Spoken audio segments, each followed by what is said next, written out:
Hello, it's Josh here. Hope you can hear me, see me. I'm going to take a quick look back at the Cambridgeshire, not in a way that many others have no doubt reviewed or will be in terms of eye catchers and stuff, although I'll whiz through a bit.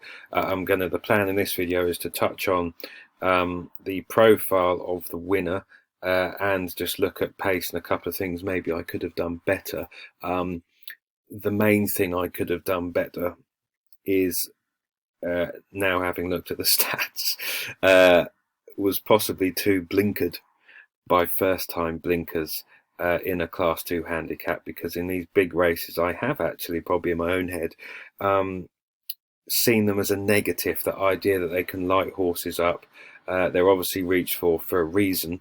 It's never really kind of a grand plan. Yes, sometimes they can work well in them at home, and some trainers will put them on at home. The likes of Willie Mullins never applies the headgear at home. He doesn't know how they're going to react until they wear it. But if they wear it first time on the track, they've had it applied for the first time at the track, and they're hoping it's obviously going to spark some kind of improvement. And yeah, so there's things to learn there. So I'm going to touch on that, and then I'm going to flick over to horse race base and go through some stats and some data on first-time blinkers, especially in Class 2 flat handicaps, and the kind of things we can focus on. But the take-home message will be that any horse in a Class 2 flat handicap with first-time blinkers on is worth closer attention, as you will see shortly. Obviously, whenever you don't get close to the winner, which I didn't on this occasion, I had a second, fifth was in the short list. Anything today ran well. Bit further back, you're always asking questions of things you can do differently. Maybe in hindsight, he was one of the few looking back, and you think, who could be absolutely chucked in this race? Of course, I'm saying that with hindsight, having seen him bolt up, helped a bit by the tailwinds, but of course that wouldn't have stopped him.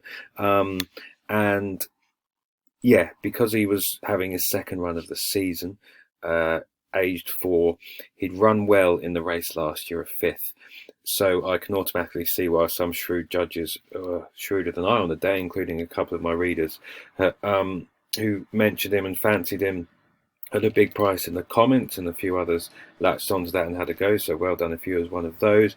There's always some gold to read in the comments on the daily posts. And yeah, and that was because of what Lord North had done, now proven Group 1 horse. You could obviously assume that race could well be deeper than this, and you can see how that race has worked out. 18 subsequent winners, hasn't done too badly, so that was kind of solid. And the fact he'd run well on it, led the stand side group until over 2 furlongs out. I'm not sure if the ground was faster that day. He clearly didn't mind cut. Maybe this was a slightly easier surface than that day, but in any case, he then followed that up with a decent win. Then another run at the end of the season may have caught up with him. That may have been a tough run at Nottingham in heavy, and he wasn't over that, but still ran well. Had a break. You could assume there was more to come, given he's a 3-year-old to 4-year-old. The return wasn't great, but first run on the all-weather, first run since last November. You're talking, I don't know what his morning odds were, 28s, 33s. His Betfair SP ended up at 46, SP at 40s. They're then putting first-time blinkers on, doing something different.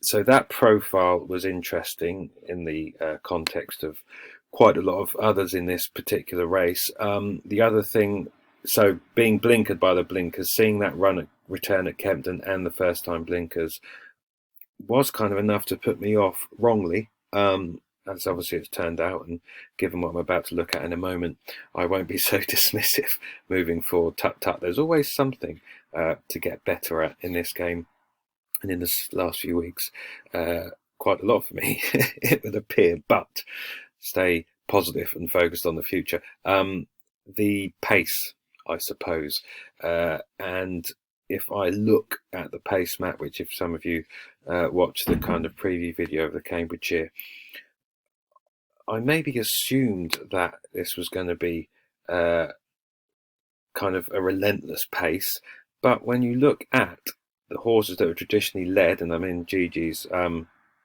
as I often am for this particular part. When you look at the horses that are kind of led, you had King Carney, but he was keen on his return, and in my head, the idea that they were going to absolutely bomb him forward, and I mused on that. There wasn't anything else low here. Or if I just flip that round, actually, there wasn't anything on the far side of the track as you look across drawn low that was going to absolutely bomb on. And I should mention Wellhound, from his drawing one here, he's ran best of the low drawn horses. He won't go unnoticed. He's shaped a couple of times if he's got a handicap in him, and he clearly does. So he's one to track, although maybe the market won't miss it. Maybe a strongly run 7 back at Ascot or something might be a race for him. But so there wasn't any kind of relentless pace here. I thought these in the middle might go forward, but then again, nothing here kind of goes out and out front runs. Data Protection went too hard at Doncaster. I mused about that before the race. They might not be so aggressive. You're not going to bomb the favourite and have him right at the front and kind of scrub his ears off. And then you've got Majestic Dawn here, who always tries to go forward and gets first time blinkers, nothing on his inside. That wasn't impossible to predict, that he was going to get out, possibly get over to the rail, and Paul Hannigan was going to be able to go his own fractions to a point. That isn't the first time this season I've assumed there might be a relentless pace when there hasn't been. So I suppose the learning point from that in these big field handicaps is, as always, never to assume anything necessarily, that there's definitely going to be a relentless pace, and there's definitely going to be it's going to favour one side of the other, which I've got wrong a couple of times at Ayr and Doncaster. And actually to spend a lot more time on these horses that, if they're like this pace map, there's only kind of one or two who habitually lead all the time, to make sure that that's a reason for much closer attention.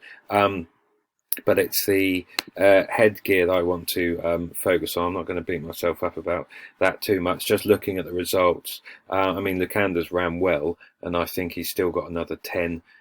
He might even get a bit further, a bit softer ground. He's obviously got more handicaps in him, not that he'll be missed. Again, Your Hodge ran a cracker. The fact he did better than last year may suggest it's weaker. I don't know. He's age 7. The yard have been quiet for ages, but he's getting to a mark now where he should be able to do some damage. Dubai Mirage clearly, I think, has more wins in him. Wasn't a bad run from Tempers. The Roger Fell horse is below his last winning mark now. I doubt he'll be dropped for this effort, but I would like to think he's got something in him. Strongly run, 8 furlongs, maybe the furthest he wants to go. I don't know. If you look down at the draw, it obviously favoured high drawn horses and those that came across nearer to the rail. So obviously anything that was kind of middle to then low, you can mark up as a cracking effort, and kind of mark up their runs. But yes, that's 8 minutes on that, and I'll really try and keep this video under 25 minutes. But I always say that. So there's a pace thing there. There's some musings on Majestic Dawn's actual profile. Fairly lightly raced, the odd good effort this race. There was enough to pin hopes on of an improved showing here, but then you are putting a lot of hope. Well, there's the pace, as I touched on, was another reason to spend more time and be more positive. But it was about the first time blinkers, of which I have taken a negative view, and I need to change that mindset. And we're about to see why, I suppose. So if I jump over to one of my horse race base accounts, and I want to go to the V4 system builder. So I'll do this from kind of scratch, because I know a few of you like your system building, and quite a few of you have horse race base, or you use other bits of kit, but some of the thinking is the same. I want to go to the system builder here. For now, you can add in your kind of base sets of rules. I'm going to look at the kind of last 5-6 years of data to start with. Race code. Let's just start with that for the moment. You can tick the years. I kind of like going back to 2015 as a standard, as a starting point. That's kind of 5 full years and the current year to date. I just want to look at the flat. I can then add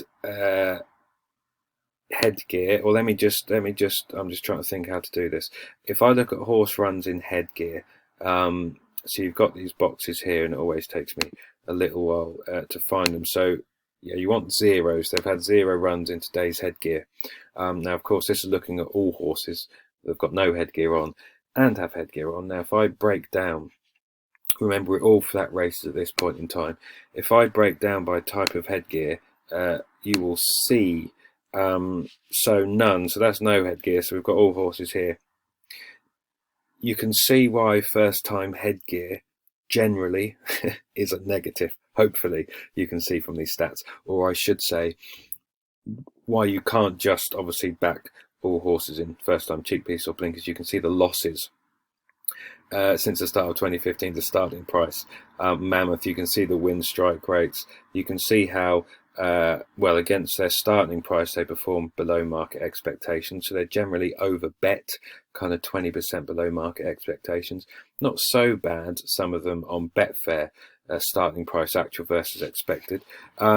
And of course you are normally, if you're connections, you're reaching for headgear because your first time headgear because you're not happy about something, or you think the horse can be more focused or be sharper, or you're trying to get some more improvement out of them.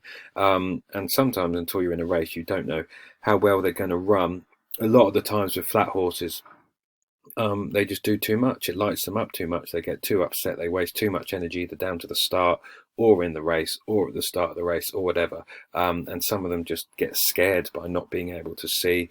Obviously, first time blinkers, you're very much trying to spark that flight reaction of, making a horse go, and actually, to a point, scaring them into running.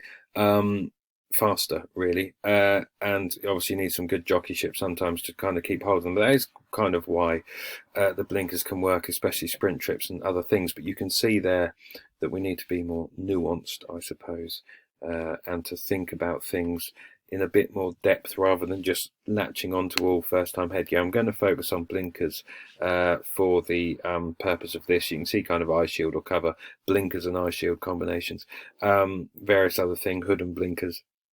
So if I look at first time blinkers here, that's all races. Again, you can see they're fairly consistent in terms of strike rate. I can flick through different race types. So if I, I'm clicking, that's my starter set of data. I click breakdown, I go to race type, and yeah, you can kind of see the different types of race cut. Maidens, not too bad. I want to focus on handicaps, but you can see handicap nurseries, obviously 2-year-olds, other different things. Novices, not too bad there as kind of off the bat. But if I look at handicaps, and this is looking at all those in first time blinkers since the start of 2015 in all flat handicaps, and you can possibly see there why I was a bit too blinkered in taking it as a negative view. Of course, every horse has a price, and I would argue in any horse with first time headgear, you won't want to be taking a short price. But that's that. So if we break down by, what do I want to look at? Class would be useful. And you can possibly see why. Yeah, so I click that breakdown there. You can break that set of data down by anything you want in all of these kind of hundreds different factors. I want to break down by class. So if I do that, you will hopefully see, and it's probably a bit idiotic that I haven't done this before, really, not quite sure why. You can see in terms of the profit to SP and where are we? Yeah, profit to Betfair SP 195.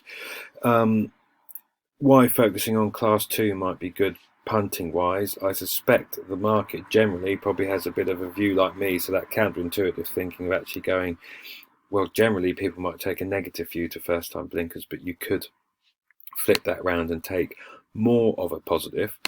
So if I click on that, and so you can see all class 2 handicaps on the flat since the start of 2015. Not too bad profit wise. If I break down by the year, you can see Obviously 2020 has been pretty good. If you'd have just backed them all, 2018 and 2019 would have been a bit bruising. But as a starter set, as a set of data, unlike some of the other classes, because of the profitability and the fact that some can go off at big prices, it's not a bad. The point of looking at this, I suppose, is to not be automatically put off by first time blinkers in class 2 flat handicaps. That's the first lesson here for me and anyone else who wants to ponder such things also. And then from this, I suppose you're trying to find ways of enhancing those stats, or whether or not there's a micro angle or not. And, to be honest, I haven't found anything kind of too obvious, but from this, and by all means you can watch this bit and note down what I'm about to show you. Of course, some trainers are going to know when to put headgear on horses and might be better at it than others. So looking at trainers in that period isn't a bad thing either. So you can break down by the trainer record. If I organise by wins, high to low, you'll see Charlie Appleby doesn't do it too often in class 2 handicaps, but seems to know when. Andrew Balding's 2 from 2. Ed Dunlop doesn't do too bad. You can see me and Paul and Ollie Cole now. Varian, George Baker, Richard Fye hasn't done too bad. Haggis, Kevin Ryan, 1 from 4, 2 places. John Gosden, not too bad. So, there's a few trainers there who may well try and repeat that trick in time. And obviously, there'll be other trainers who have their kind of first winners in first-time headgear at some point also. What else did I want to look at? And you can flick through then that starter set of data and look at various different things. I thought looking at horse runs this season might be interesting. Those that hadn't had a run this season, unsurprisingly, don't do that well. Looking at those that just have one run this season is a positive. That makes sense. Obviously, that covers the Cambridgeshire winner, but that's you have one run to kind of get fit, or it's also not very good, hence why the blinkers are put on. But they haven't had loads of runs this season. That means there's a chance there's more to come. They might be well handicapped, they might be lightly raced, or whatever. So that's a kind of more of a positive than negative for the others. But the 0 runs, negatives there.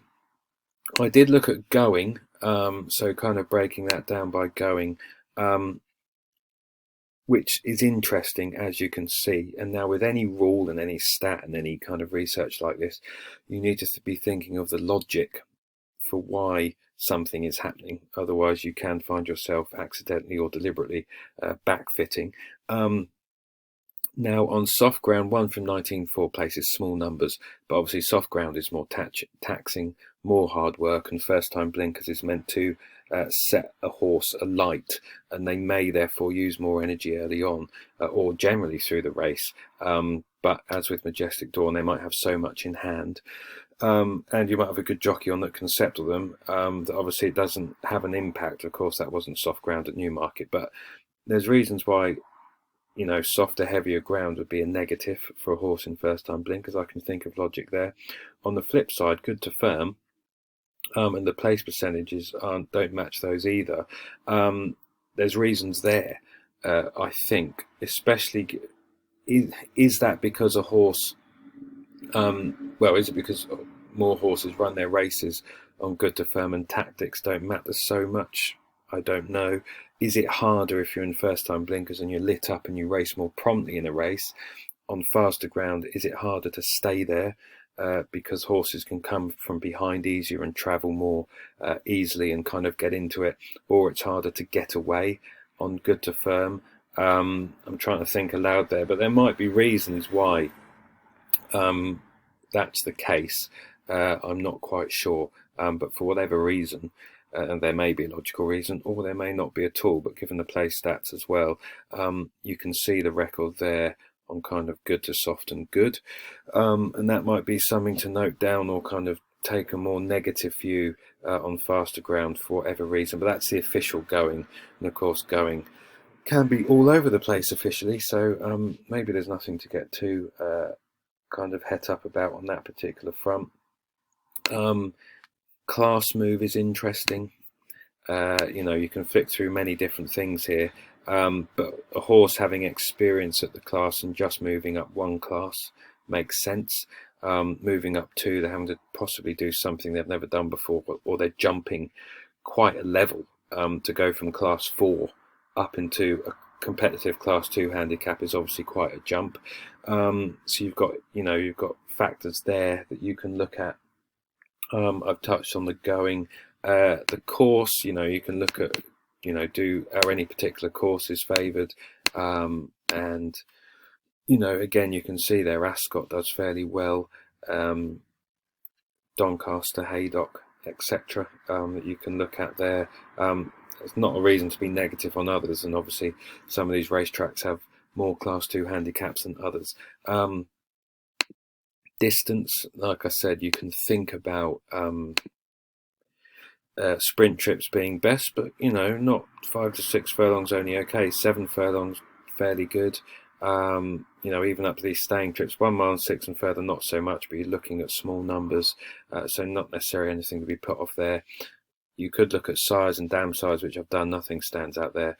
There's nothing with more than 1 win currently. So that's courses. You can note down different things there. Obviously, you can look at horse wins in career, and you know, you might generally think you want lightly raced horses, because you still want them to be well handicapped and to move forwards, and to have more to come. So I suppose those that have 1 career win and 2, I mean, you can see the record there. That's more of a case of being positive for those, I suppose, that type of profile, than negative for others. You could look at wins in handicaps and non-handicaps. Again, not kind of too much there, but I suppose the kind of 0 to 2 wins in handicaps do best, unsurprisingly, because there could be more to come from them. Those with 3 or more, a 2 from 42, 8 place, but the places is okay, etc. So, you know, there's different things you can use this kind of starting point as a way in to still then, with first time blinkers, work out if you think the horse has the form or the potential. Are they going to, always with first time blinkers in any code, are they going to change tactics or keep their same tactics in the sense of go forward? Are they going to front run? I would tend to assume with first time blinkers they are going to be more prominent than they have been before, if they haven't been front runners in the past. That's never a bad thing, especially in a race that doesn't that may lack pace. And as you know, I don't get the idea. I don't understand putting first time blinkers or headgear on a horse, especially blinkers, and not getting them more prominent. That defeats the object, in my opinion. And yes, you know, there's various different things you can look at. Distance beaten is interesting. If I scoot down here, the logic there, of course, is connections reaching for headgear because the horse has underperformed or not done what they thought. And if you look at distance beaten and you kind of go to 10 lengths or more, not bad. And naturally, those horses may be sent off a bigger price or looked over in the market, or looked over like I did in the Cambridgeshire, because you've got a really bad run. The horse hasn't performed, they've tailed off. You're going to be like, oh, they've reached for blinkers in a Class 2 handicap. Are they going to do something? And those stats, obviously there's the 2 winners this year. You can look at the qualifiers here and go all the way down and kind of have a flick through, but you can, you know, notice the winners. You know, there's a few seconds dotted around as well at decent prices. And you've got the 2 winners this year, kind of Hay Jonesy and Majestic Dawn. So, you know, there's something in there on that particular, you know, 2015 to 17 had a decent run. You don't get many qualifiers as such or many such runners, but those profiles are clearly worth even more attention and a closer look at, especially from a profit wise. Obviously you get some monster prices on the machine, as you would expect, because the wins may well be surprising connections and they'll be hoping the blinkers work, and as you can see there, every now and again they do. So that's a kind of a decent way in, I suppose, or angle or idea. I haven't really looked at age as such, have I, as yet? Or did I do that? I'm losing track. But yeah, you can see there kind of 4 or 5 year olds tend to do best, 5 year olds in particular. don't do too bad. 5 from 34, 8 places, 15% win strike rate. Isn't too bad at all, and obviously performing above market expectations. Again, we're dealing with small numbers. I've ticked round to 25 minutes, haven't I? I'm probably rambling on now, but I think I've covered most of the things I want to. Like I said, kind of that one run this season, that class move idea, the going. I think there's some logic there why it may be harder in first time headgear if lit up and ridden more forward on good to firm to stay there, possibly in class 2. That might be nonsense. And yeah, that distance beaten idea, I've touched on some courses, haven't I? I've touched on some trainers you can note down. So there's different things there, but the lesson there is in class 2 handicaps. For me, not to be so dismissive, and there's those different positives, but definitely as a way in, then looking at pace profile, then looking at trainer records if you want, and the overall trainer records with first time headgear. I actually think Paul and Ollie Cole, that's why one of my readers flashed him up, has done quite well with first time blinkers. So you can look at then the trainer record generally with that type of headgear if you want, and you can look at the horse in more depth and the profile. Do you think they're well handicapped? Are they going to show more? Can they show more? Will they get an easy lead? Will they be near the front? And obviously, when you're applying first-time blinkers, you should overlook a poor run more, because blinkers will be the reason if they do step forward. That will be one of the main reasons they do. So don't be so dismissive like I was in that particular example of a horse's last run, even though he had even more excuses in terms of fitness and possibly the all-weather. So, you know, there's various different things you can take away there, I hope, and go back and watch it if you want and pause different bits. I don't think there's anything else I want to touch on. Let me just pause and have a ponder. Yeah, so I was just playing around there.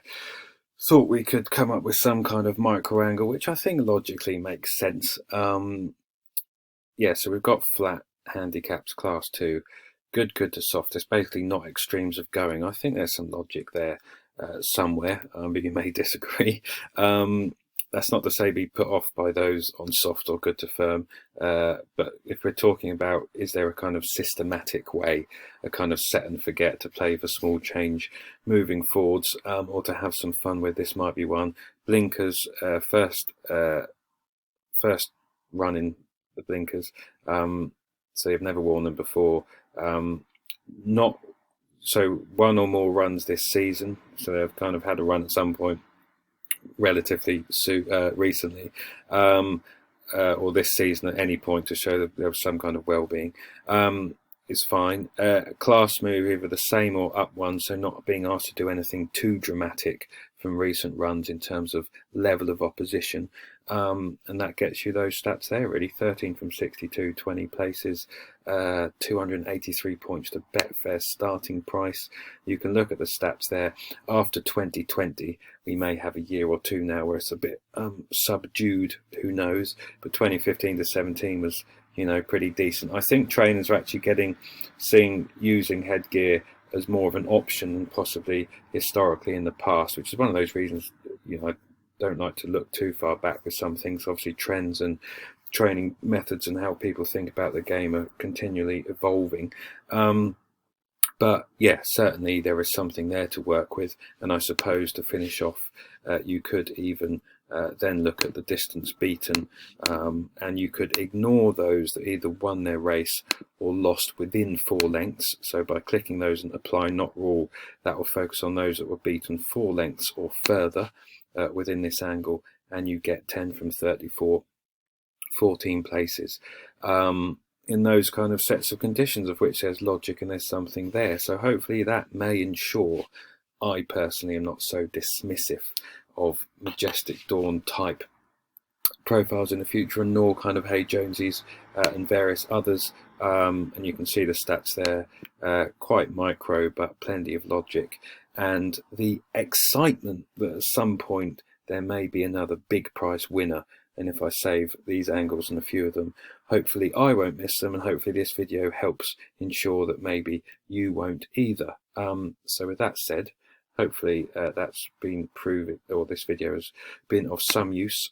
to you. Hopefully, that's always the aim, of course, to help your punting moving forwards and your profitability, and maybe just to offer something of mild entertainment. But with that said, I will shut up now and say thanks for watching. Until the next time, this is Josh saying happy punting and bye for now.